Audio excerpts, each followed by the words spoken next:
It's sometimes hard to work out quite what Keir Starmer is, quite what the offering is. Is it communism?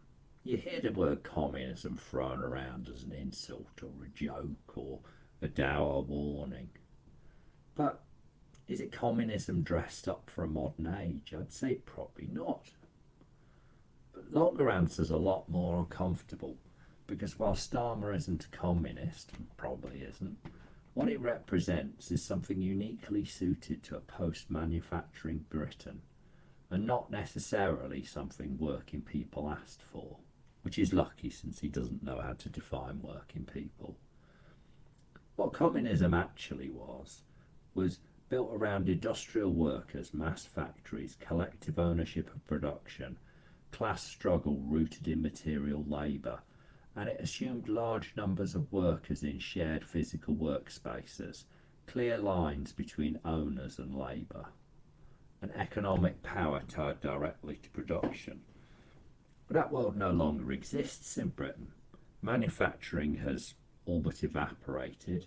Heavy industry is almost entirely gone. Trade union density has shrunk. They haven't all been told though. Class identity is fragmented. So whatever Starmer's doing, it isn't communism in the historical sense. It's post-industrial, just like Britain. Modern Britain doesn't run on factories. It runs on services, finance, property, regulation, charity, credentials. Value isn't created by making things.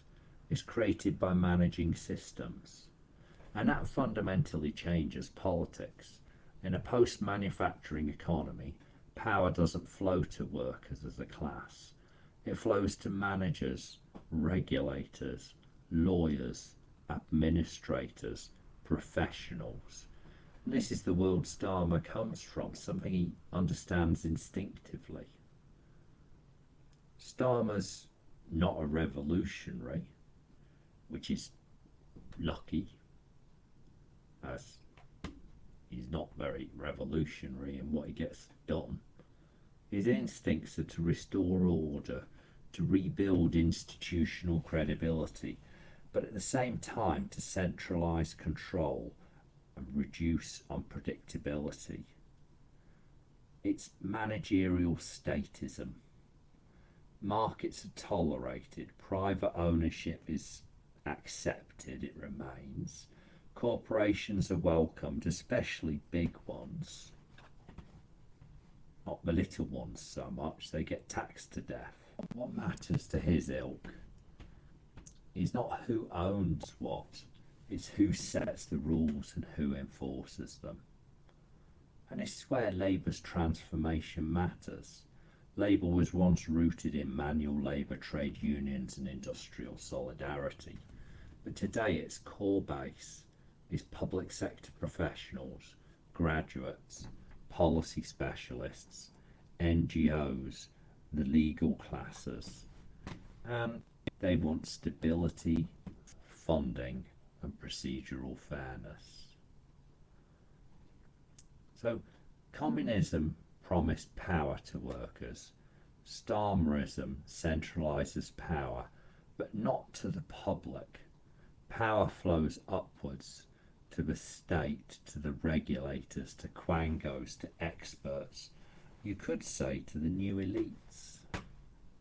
It's not just not communism, it's barely socialism. Managing through rules, standards, compliance and behavioural nudges is administration by management consultants. So long as they're competent, that might be good.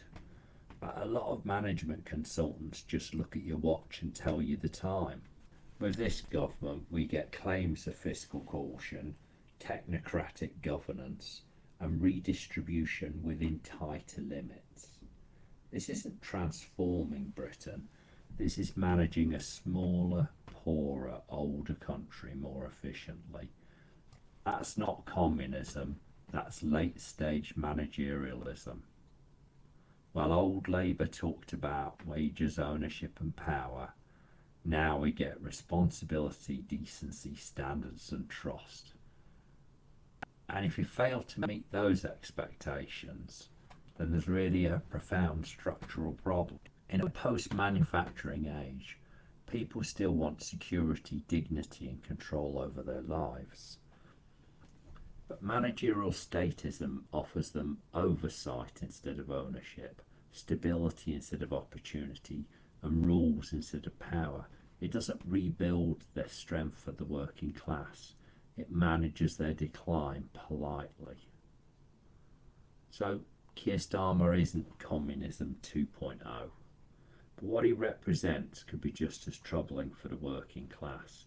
It's a politics that's given up on mass prosperity, abandoned worker power, replaced solidarity with administration, and confused control with justice. A society run by managers for managers that asks everyone else to be grateful. What a great end to Great Britain.